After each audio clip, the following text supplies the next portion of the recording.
this is Kim back again reading the Rowan of Rin, and we're up to chapter 10, Endless Night. It was dark, so dark and very cold. Marley held up the torch and Rowan drew breath in amazement.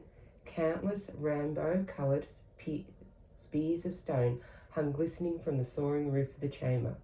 Strange squat-shaped roses from its floor in groups and lines. The cave was huge. You could not see its ending. John took a step forward, glanced at his compass, then hesitated. The compass needle is wavering, he said. Something is interfering with its working. Metal in the rock, perhaps, suggested Marley. The torchlight flickered yellow on her face. She fidgeted, moving from foot to foot. Perhaps, in any case, it would be foolish to rely on it too completely. But without it, how can we find the path we are to take? We so easily become lost in this maze. And take the path where children play, said Rowan. This is what the map told us. It would be a brave child who would venture here, Alan observed.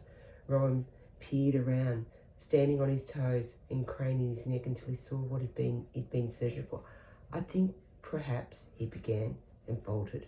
Perhaps he was being foolish. He did not want to lead them astray or be laughed at. Speak up, Rowans, urged Strong John. This is not a time for anyone who has any plan at all to hold his tongue. It may be the stones, Rowan stammered. He pointed. The stones that are smaller than the others. Over there is a space between them like a path and their shapes.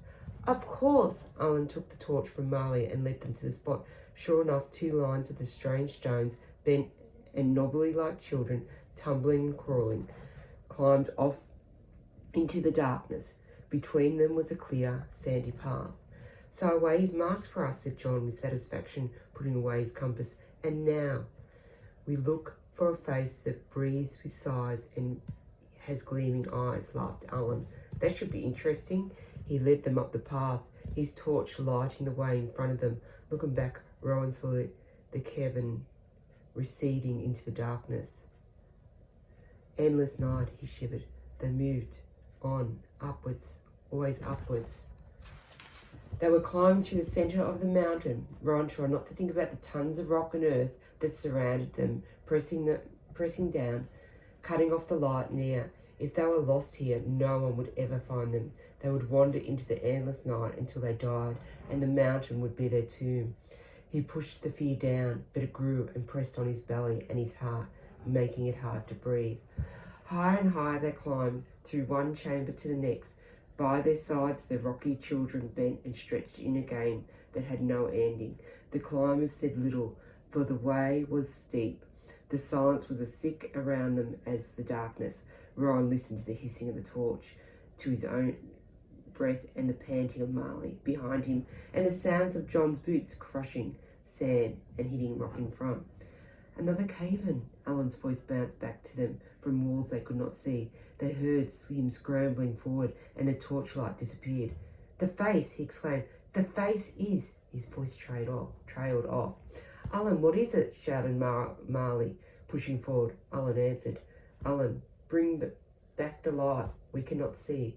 The face, he called. His voice sounded strange, as though he was choking. It is here. Come, but slowly. The torchlight reappeared, and cautiously they climbed towards it. Alan was standing by a wide gap in the rock. He did not smile as they reached his side, but thrust the torch through the gaps. See for yourself, he said, but again, take care. They squeezed through the opening into the cave beyond. Rods of white and yellow stone hung thickly from the roof, but the black and shining floor below the ledge on which they stood was as smooth as glass. Facing them on the far side was a wall of rock, a wall with a bulging lump in the middle, a lump shaped like a face looking down. They saw the twisted rocky nose, swollen cheeks, slitted mouth, broad chin, and gleaming eyes that cast beams of light across the floor. Your way is marked by the lines of light. There was sound here too, a sighing, whistling, breathy sound. It breathes, whispered Marley. The face breathes, as the rhyme foretold. A passage on that side must open to the air, exclaimed John. This is the outside air we hear, Marley. We've climbed far in these caverns. We must surely be almost at our journey's end. I fear, said Alan, still in that strange voice, that I, at least, am at my journey's end now. He was standing with his back pressed against the cavern wall, and they stared at him. He slid down until he was sitting on the ground. Alan, get up, Marley ordered. What game are you playing? I would not have come if I had known, Alan said wearily.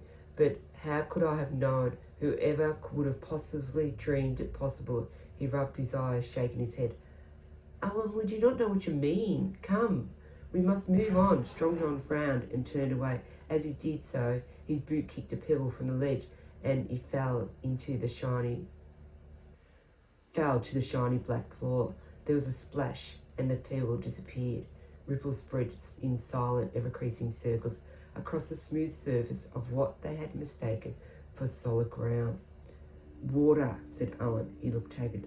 The cave is half full of water, deep water, for it is black and cold, and you cannot see the bottom. So, Marley demanded, so we put up with the cold and swim.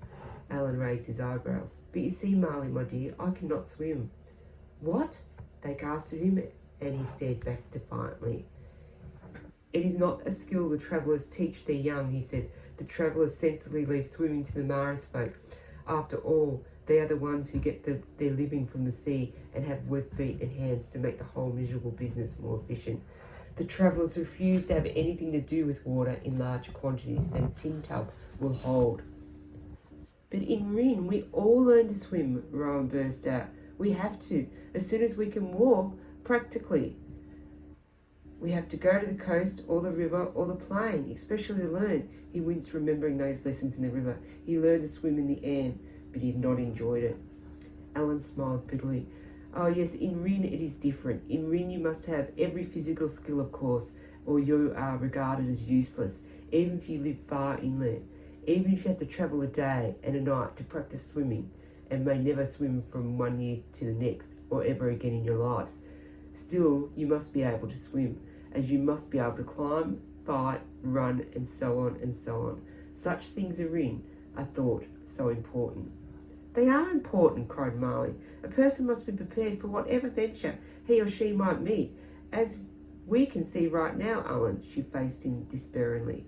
So you did not learn to swim as a small child. This is unfortunate, but why on earth did you not learn once you arrived in Rin? Alan glanced at her. Was I not already a figure of fun and rickety? I, the strange-looking, skinny traveller boy who had never worn shoes, never knew nothing of your village ways. At 10 years old, the taunts of other children are hard to bear. Rowan will tell you that. He glanced at Rowan, who nodded silently. So he had been right. Alan had understood how he felt. Marley took Alan's arm. I understand, Alan, but you could have asked about swimming lessons. He rounded on her. No, you do not understand. Was I even to make even more of a clown of myself by letting those bullies under the teaching tree know of my weakness? I could not teach myself in secret. There is no water in Rin but the stream and the Buckshaw sharp pool. I would have had to ask them to be taken to the river on the plains for lessons with the 3-year-olds. How Alice would have crowed over that. He shrugged, twisting his face in a comical mask. And can you imagine, the longer I waited, the more impossible it became, he said. Before I knew it, it was an unthinkable thing, an adult of Rin, who could not swim. He smiled. It did not matter, of course, he went on softly. It did not matter a jot until now. Strong John shook his head. There must be a way, he began. John, you must accept this as I have. I cannot swim, not a stroke, said Alan firmly. So if you're thinking about helping this lame duck along, pulling him by one useless wing, perhaps think again. The water is icy. You have enough trouble keeping yourselves afloat without attempting to stop me from drowning also. The ropes will not stretch across the other side. So put me out of your minds as well. This is why you never take the chance to visit the coast on the market days, Alan. John looked at him thoughtfully. I have often wondered. Well, now your wonderings are at an end, smiled Alan. but he turned his head away.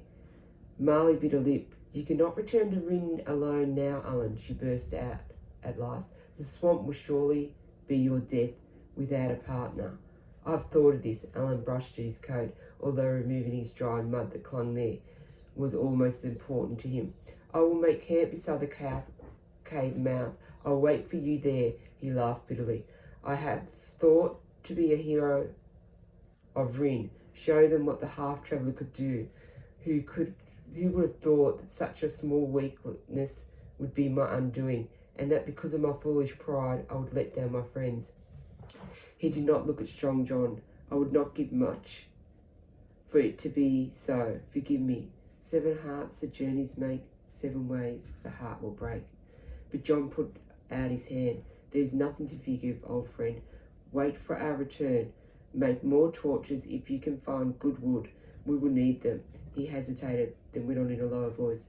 He had turned his head away from Rowan, but Rowan still heard what he'd said. "If we do not return in 3 days, Alan, you must wait no longer. You must find your way back to Rin somehow, to those who love you. Better that than hear the worst that they do not hear at all. Is this agreed?" "Agreed." Alan took John's hand and squeezed it warmly. "Let's go then," said Marley. Her eyes were full of tears. She threw her arms around Alan. "We'll be back," she whispered. "Take care. And you, Marley." John, Rowan and Marley stripped off their boots and outer clothes and stuffed them in their packs. Then, shivering, they entered the water and began swimming. It was indeed bitterly cold, so cold that Rowan's flesh first stung and then grew numb. The water flooded his mouth, harsh and sour. Across the back of the pool they crept, slithering like crabs along the lines of the light, striking out with their right hand, holding their packs with their left, so that they dragged along with them, half in and half out of the water. Nameless things brushed Rowan's feet and legs as he swam. He clenched his teeth at the thought of them, but kept pulling himself along with an arm that grew heavier and slower with every stroke.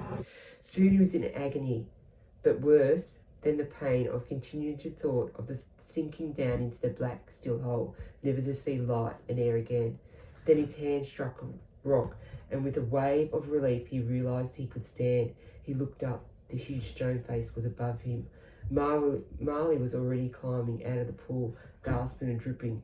Behind him, Strong John heaved his pack out of the water, and he too reached the shore. All of them turned and called to Alan, who was waiting anxiously on their side.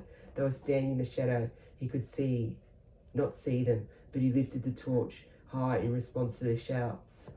At least he knew they were safe. Marley bent and offered a hand to haul Rowan up beside her. His teeth were chattering so much that he could not speak. He jumped up and down to warm himself. With cold, clumsy fingers, Marley unbuckled his pack and pulled out the clothes he had stripped off before the swim. "Take off your wet things and put these on before you freeze to death," she advised. "They are a little damp, but much better than nothing." Rowan knew he couldn't do that, not in front of Marley. He didn't even undress in front of his mother anymore. He hesitated. "By my life, Rowan," Marley exclaimed in amused exaggeration, her own clothes clutched in her arms. "You've been menaced by giant spiders, nearly smothered in the swamp, and now half drowned and frozen, and you're embarrassed about taking your clothes off in front of me? Does that not seem ridiculous?" "Not at all," grinned Strong John, coming up behind them. "I understand completely. Some things a man simply cannot do. I suggest you turn your back, Marley. Then modesty can be preserved, and we can all get warm without delay." And that's the end of chapter 10.